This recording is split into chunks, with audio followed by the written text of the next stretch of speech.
So you want to compete with the big dogs? Watch this video on 3 ways to outsmart your competition. And for the best webinar and business advice, subscribe to my channel and hit the bell to be notified when I post a new video every single week. So let's dive in.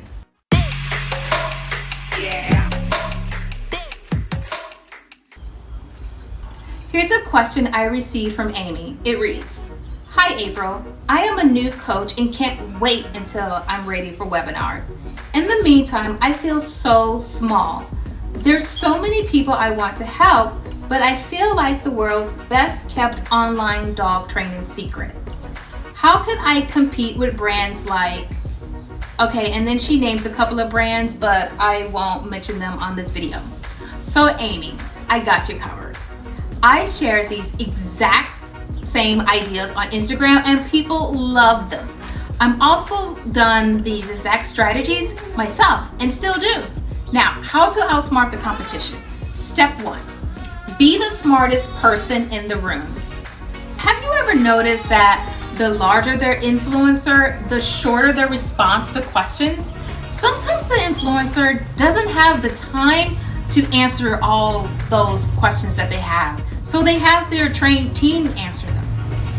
It's like a rite of passage to finally make it that you leave it up to your team to answer the majority of the questions.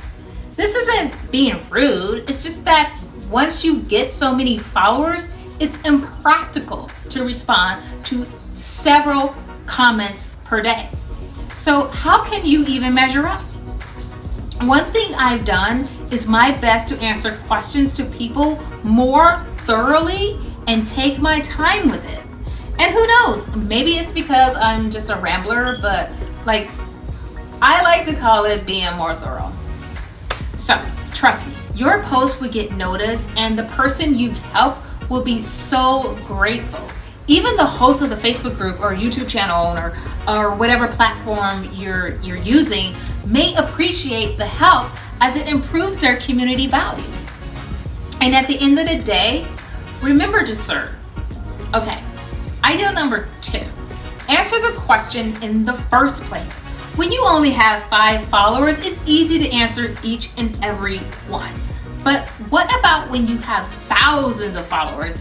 It's too much mental bandwidth to respond to all those questions. I don't care how big your team is, that's where the little guy comes in. Answering a question that has been long overlooked will make the person feel special and valued. And again, people will have their eyes on you. Go ahead, dust your shoulders off, and remember to serve. Tip number 3, there's been a tip, there's been a step. Be the hero. This may come to a surprise to you, but nobody is perfect. Not me, not even you, not even them. There's bound to be a small group of audience that are feeling lost, alone, confused, and sitting by the sidelines.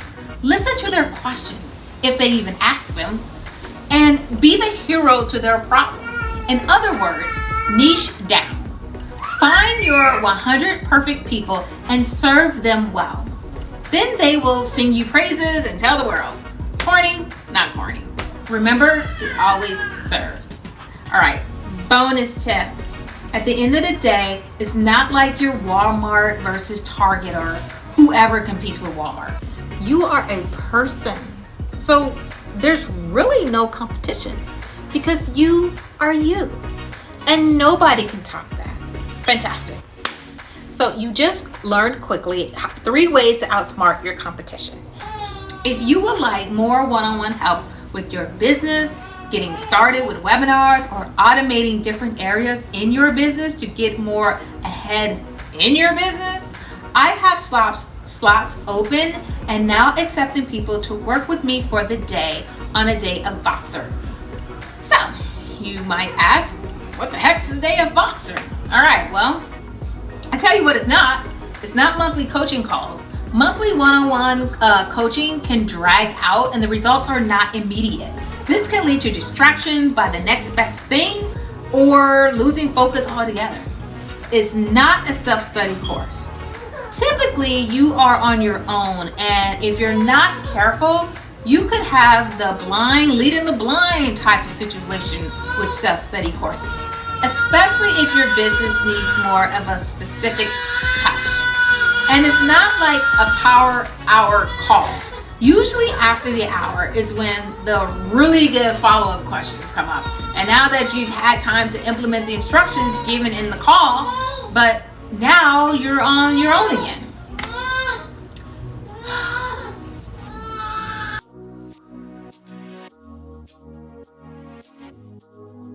And it's not a power hour call. Usually after the hour is when the really good follow-up come up. Now that you've had time to implement the instructions that were given on the call, after the fact, here comes all these things you want to ask, but the call is over and you're on your own again.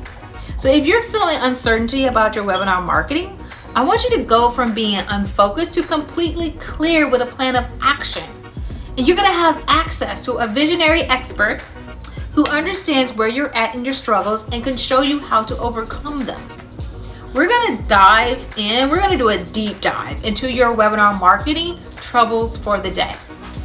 And you're going to get just the right amount of support to get you moving forward faster with peace of mind and tangible results.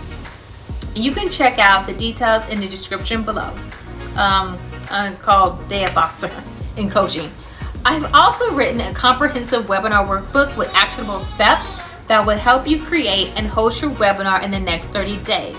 So click that link in the description below.